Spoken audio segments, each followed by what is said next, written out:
Chapter 6 of the Voyages of Dr. Dolittle by Hugh Lofting. General Polynesia.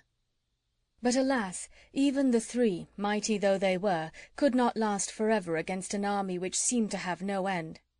In one of the hottest scrimmages, when the enemy had broken a particularly wide hole through the fence, I saw Long Arrow's great figure topple and come down, with a spear sticking in his broad chest. For another half-hour Bumpo and the doctor fought on side by side.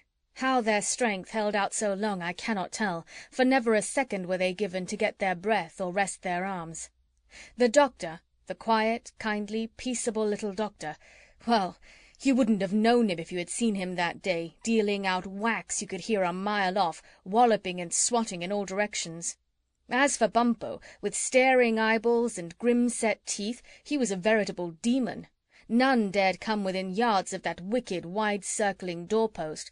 But a stone, skillfully thrown, struck him at last in the centre of the forehead, and down went the second of the three.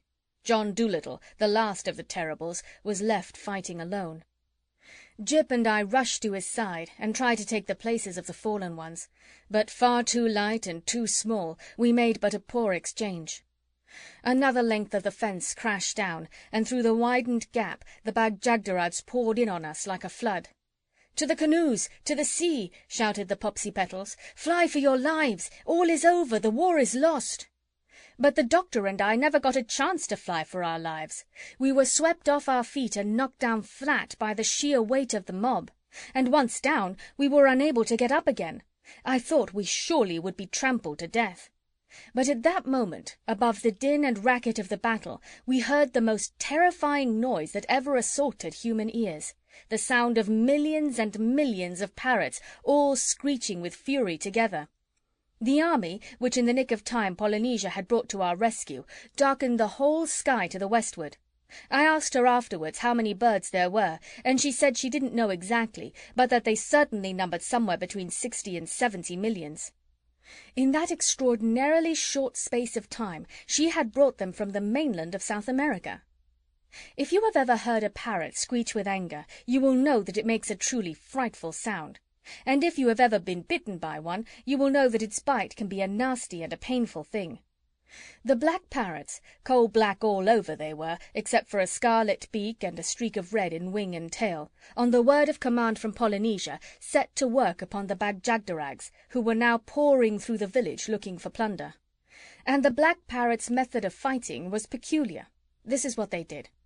On the head of each Bag-Jagderag 3 or 4 parrots settled and took a good foothold in his hair with their claws. Then they leant down over the sides of his head and began clipping snips out of his ears, for all the world as though they were punching tickets. That is all they did. They never bit them anywhere else except the ears, but it won the war for us. With howls pitiful to hear, the Bag-Jagderags fell over one another in their haste to get out of that accursed village. It was no use their trying to pull the parrots off their heads, because for each head there were always 4 more parrots waiting impatiently to get on. Some of the enemy were lucky, and with only a snip or two managed to get outside the fence, where the parrots immediately left them alone.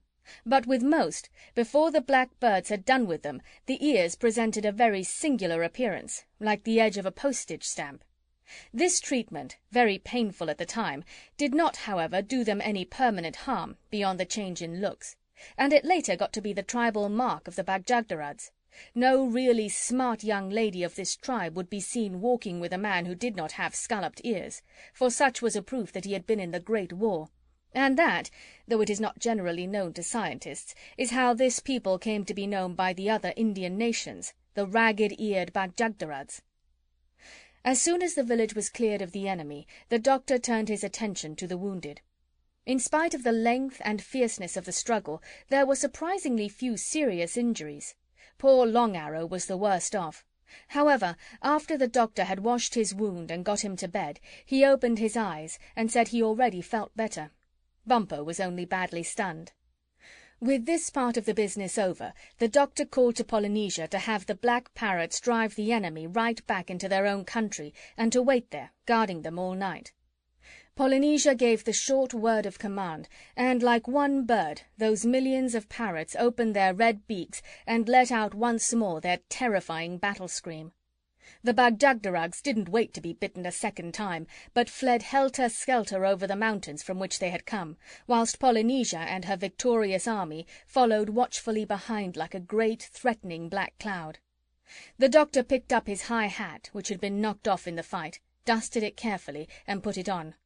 "Tomorrow," he said, shaking his fist toward the hills, "we will arrange the terms of peace, and we will arrange them in the city of Bag-Jagderag."